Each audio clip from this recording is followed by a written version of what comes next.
The Invincible series has been spectacular. With just one season and season 2 coming up this November, this series has taken the world by storm and we're eager to see what season 2 brings. So no spoilers from the comics, please. Are you sure about that? Oh, what the hell? Yeah, there's like hundreds of videos on YouTube alone. If they ain't got caught up to you yet, well done. Or get under from that rock that you live under. Let's place our sausage in our bun and let's get mastering. Mastering. So, the topic of today is ANISA. Yeah, this woman is the absolute bane of Mark's existence. Forget Omni-Man. Ain't shit, he punches like a 5-year-old girl. Forget Battlebee.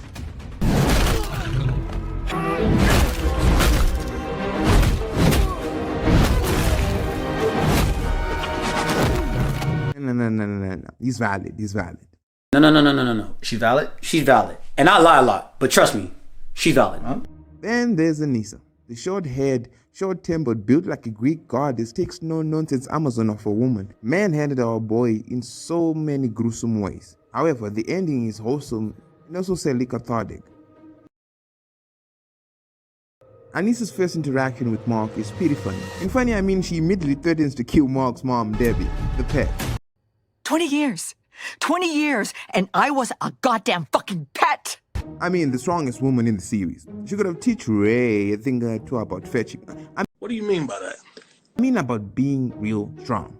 So they head up to the skies to chat. Mark has been allocated the Futurmite agent of this world, and he must get them ready for the eventual Futurmite takeover. However, Mark tells her he's not interested in conquering the Earth. It is his home, these are his people. But ANISA interjects. She starts mansplaining on how the world domination is good for the Earth. Despite what you know about us and our nature, you are misunderstanding our intent to drive to conquer our other worlds. We take over, yes. And we do take the share of our planet's resources, but we bring so much to the planet in return. We really have a lot to offer. It's not riddled with death and disease. And these people are not plagued by violence and war.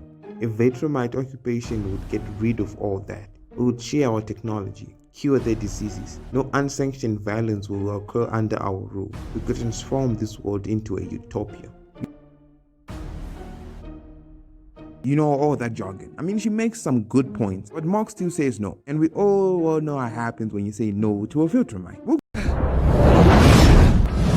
get to that, but first we gotta kill this big ass monster. The dialogue in this fucking comics is amazing, it's genius. And it's what kept me reading issue after issue, page after page without getting tired. Anyway, when they're done with their rescue, the conversation between Mark and ANISA is really kind of good. It's really kind of beautiful. Even before they started fighting this monster, she had apologized for threatening his mother, and she explains the Futurmites are prone to anger like an electric plug and the baby with a table knife. We all know how that ends. However, I just can't condone her point that the way Futurmites are wired, which also makes them very, very dangerous, unhinged psychopaths, isn't a good enough reason to justify how they act. Because even us humans have impulses. We all have those feelings that are deep down, but we don't act on every single one of them just because we're angry. After the work is done, she compliments him on his willpower and love for the inhabitants of Earth. Even though she was the one who was doing all the heavy lifting with the cruise ship, it shows she's not just an angry Futurmite woman who just does. She's self-aware and knows when to apologize and when to give respect. Until she doesn't, she smacks him around like a baby with a rag doll. Yo, what is up with those baby jokes today? Don't move. I'm stronger than you. I'm faster than you. And you better know I'm smarter than you. So don't move. You so much as touch me and that'll set me off. I told you what a nasty temper Futurmites have. You piss me off, things will get nasty. Thanks, I think you cracked my back. Feels much better now. You really have no idea how much danger you're in right now. That's disappointing. You've been allocated the Futurmite agent of this planet, charged with taking care of it for our eventual takeover, and that is not up for debate. You are free to ignore your duties, but that will bring consequences. Currently, our reserve forces are occupied. This is, no doubt, why you've been given this assignment to begin with. So I can replace you now. You can choose to oppose us. You can deny these people you care so much about the utopia Futurmite will bring to this planet. Instead, we can flatten their civilization while we take what we want. That decision is yours to make. In time, a replacement for you will be made available. Another Futurmite agent will be sent here. If you still choose to oppose us, you will be killed and replaced at that time. It could be 5 months, it could be 5 years. I pray you come to your senses before that time. A goddamn fucking pet! Now, a few issues later, A Vitromite will later battle with an old veteran, break up, new relationship, new leadership, and knocking up Eve with the baby. Mark once again is approached by ANISA. After she saw him battling out with his father in a friendly game of arm wrestling. She finds Mark one day while he's flying and well, she just straight up kissed him.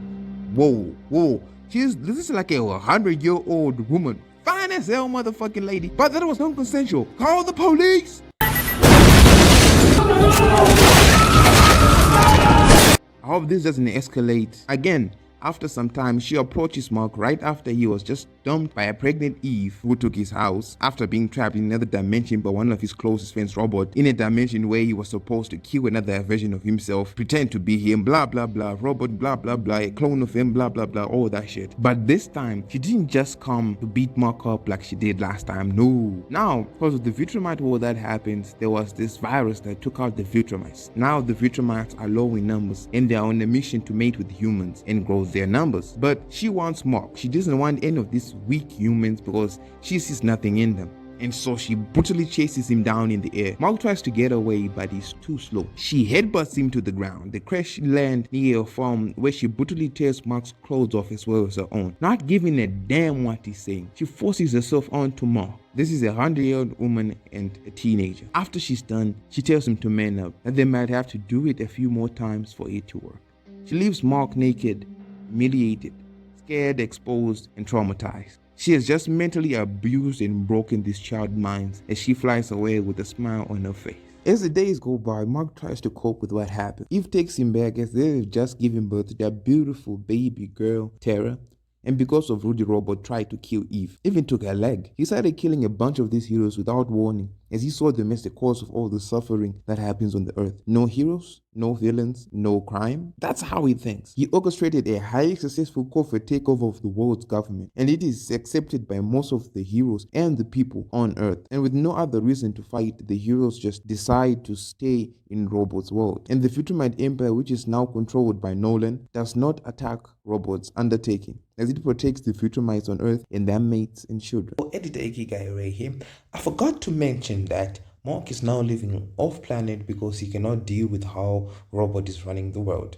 Back to you, Mike Ray. With all that, Mark can't even tell his father, the head of the most powerful league in the universe, that he tells him if he tells him he has a problem with any planet, the Vitromites will go and destroy that planet. He cannot even tell his father what happens to him. Whenever he sees him on the Vitromite ship, he trembles in fear. He doesn't have the courage to tell his father what happens, and he doesn't know what to do. He's zoned out in conversations with his girlfriend. Can't even touch his girlfriend without causing a mini earthquake. He keeps having flashbacks to that brutal encounter with ANISA. Victims of rape have a hard time being able to converse with anyone about their issues because they'll be living in fear. Fear that the person who did that to them might just come back and do it again. Fear because they are more physically imposing, and it all culminates into PTSD and is killing him from the inside.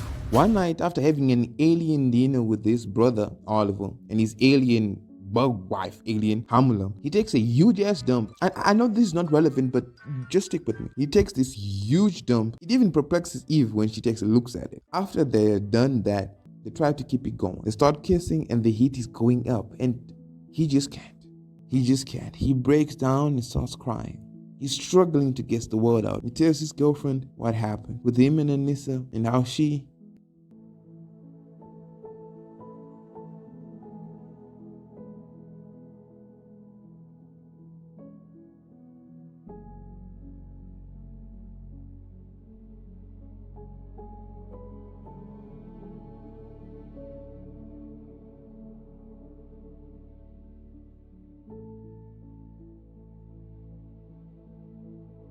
Why do you blame yourself for what ANISA did? I didn't fight back enough. I should have fought harder. Bullshit. I'm sorry? You think some part of you wanted that to happen with ANISA? You think it was partly your fault? I'm saying that's bullshit. When I told you you seemed mad at me, you walked away. I was still processing. I should have been more understanding right away. I'm so sorry. Then everything happened with the terror, and I had a lot of time to think about it. And not a single thing was your fault. You can't blame yourself. After all that has happened in his life, he gets a happy ending with his girlfriend. She doesn't blame him or tells him that it was his fault. She is caring, comforting, and here to help him wherever she can. And this is a big boost in him. He becomes a happier man to the people around him, an even better father to his daughter, doing all these things together. These two are the cutest couple in the whole series.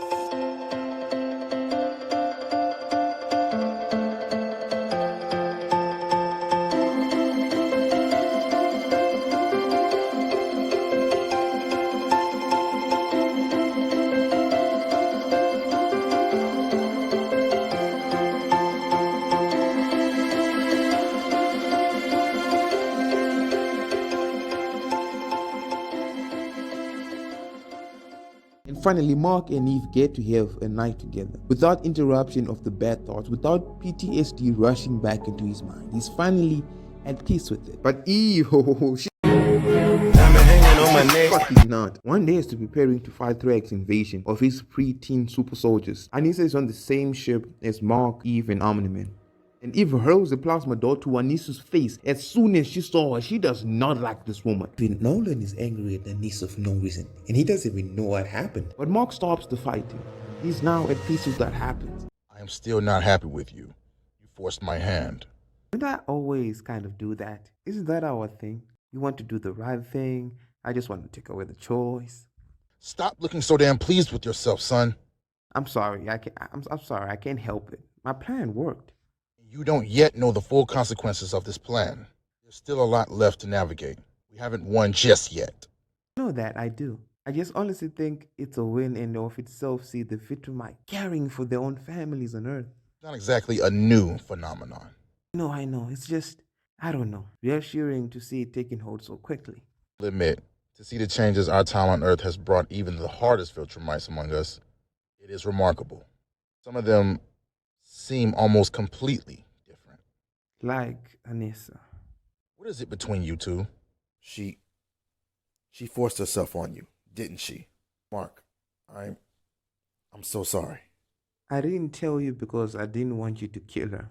I know we needed every Vitrumite we had and... I'm angry Anissa hurt you. It's difficult for me to process, Mark. On Viltrum, the strong chose their mate as their right. That's just how it was. We routinely killed each other to cull the weak from our race. We are, by Earth standards, monsters. It makes our growth that much more remarkable. The Anissa who did that to you, I promise you, she's gone. I don't know what to say.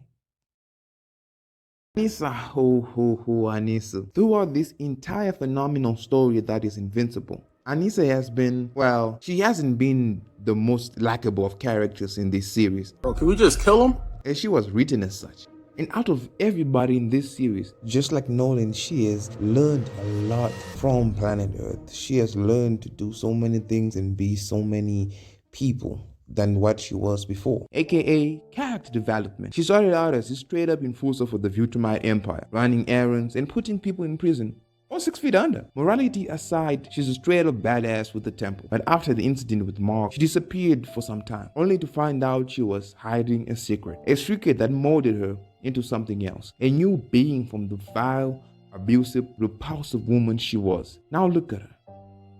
She became better. This is horse shit. I recognize that as someone incapable of traveling the stars, you only see the wonder of such a thing, not that cold, lonely truth those abilities bring. So I understand how you feel this way. But as I said, horse shit. Scott, listen, I wasn't myself until I met you. I don't want to be who I was before. I don't like that person. Frankly, she scares me. The things you've taught me, I can't imagine what my life would be like without you, Scott. I'm happy right here on Earth with you. You sure know how to make a guy feel. And now we have to live again. Yep.